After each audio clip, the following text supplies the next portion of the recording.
Hey guys, Ben Quintero, Honeydew Homestead.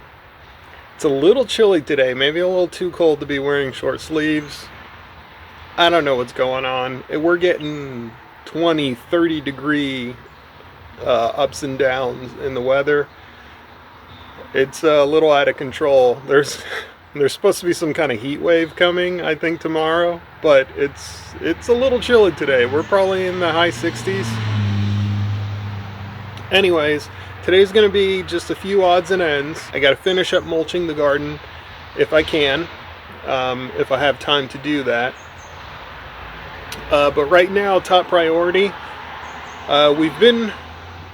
it's very loud. I'm sorry guys. You know, if you're a subscriber to my channel, you know what it's like around here. It's crazy. Today, top priority is going to be to bury the lines for the driveway lights. Now, I've left the power lines up on the yard this whole time. I haven't buried them because I wasn't quite sure if I had the lights in exactly the right spot that I wanted them.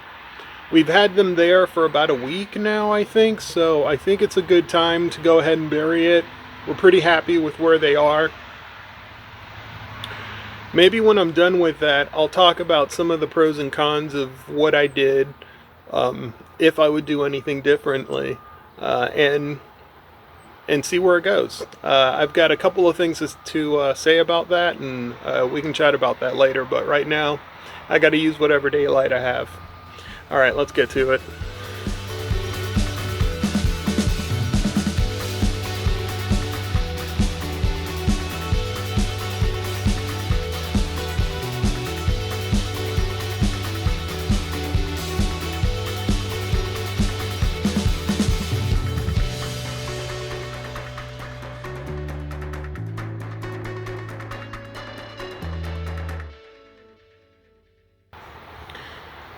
Alright, well, today was a pretty light day. I'm not going to complain. Let's see, we got the power lines buried for the controller box for the solar lighting on the driveway. I did want to mention that I didn't bury them very deep. You might have noticed I was just using a little shovel, and I was going down maybe, I don't know, 4 inches maybe. And the reason for that is because those are low voltage power lines. There's only 12 volts running through those, and it's very low amperage. It's less than 1 amp and 12 volts. You could hold those in your hand and it would be about as hot as a battery, which can kind of burn you if you hold on to it long enough, but you're not going to get thrown back like if you stuck your finger in a light socket or something like that. Overall, I'd say it's working as intended, right? It's working as designed. I can get through about 6 hours of night light at the end of the driveway on a 7 amp hour and still have a little left for the next day, as long as we have a sunny day that would allow us to charge those batteries back up to full. Then there won't be any problems. One of the setbacks that you're going to have with solar, if you choose to do something similar to what I did, was exactly that. If you're in a sunny state where you do get a lot of sun, you don't get a lot of overcast days, you'll be just fine.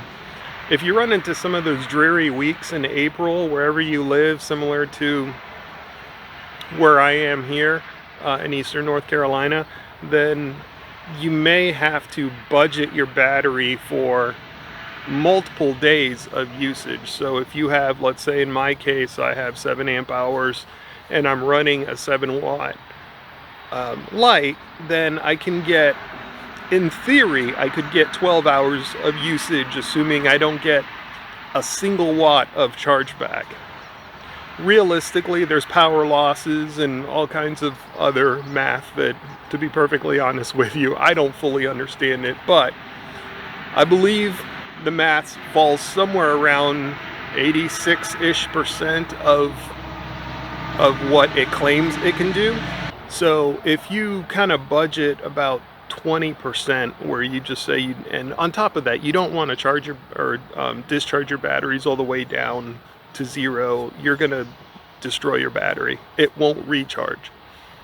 So even if you assume 20, 30% off, even 40% and you're only reserving about 60% of your battery, then you have to kind of calculate your lights for that 60%, and then you have to divide it by however many nights you would like that one battery to last you, assuming you can't get, again, a single watt of charge in the following day.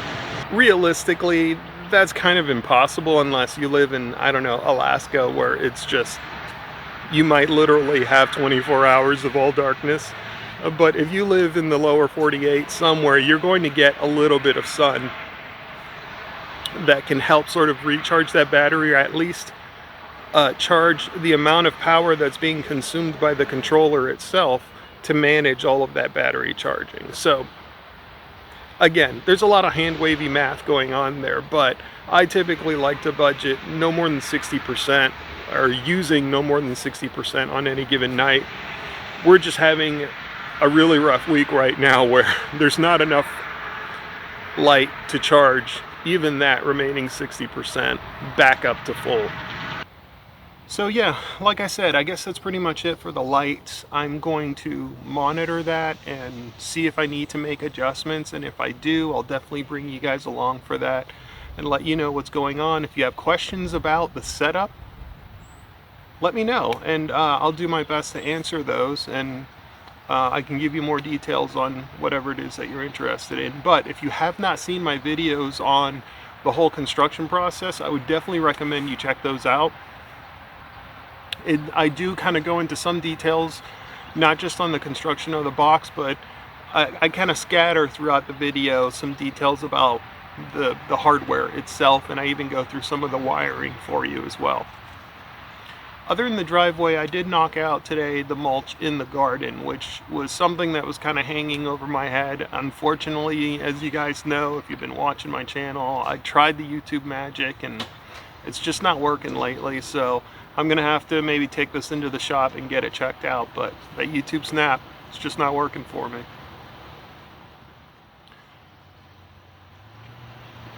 So this is what I often call the calm before the storm right now. The garden is pretty much resting. There are some seeds that are sown in there, but honestly, they're probably not gonna pop up for at least another week right now. And we keep having these cold snaps, which I'm sure is holding those seeds back from popping, but there is plenty of moisture in the ground. On top of that, I have not started any seed trays because we're getting close. We're getting real close to starting seed trays.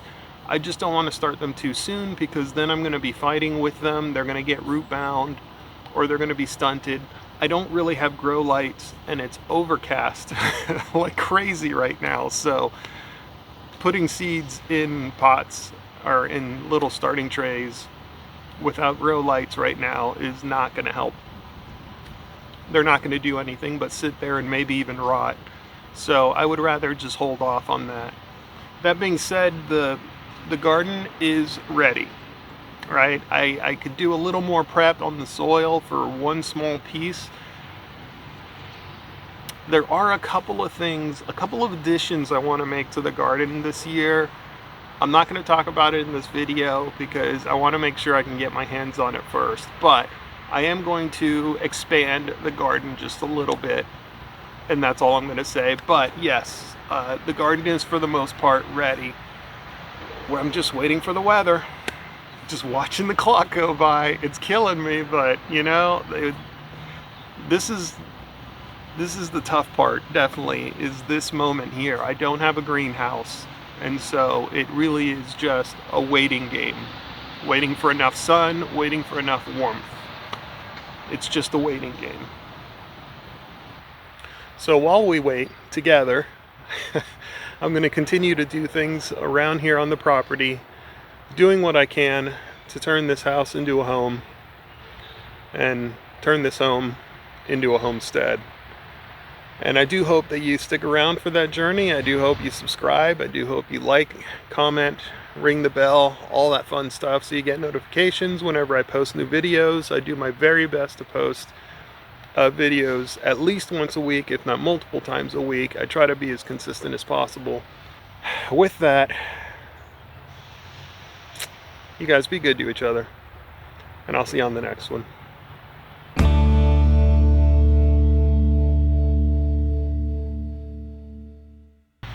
Man, I tell you, this is the toughest part right now.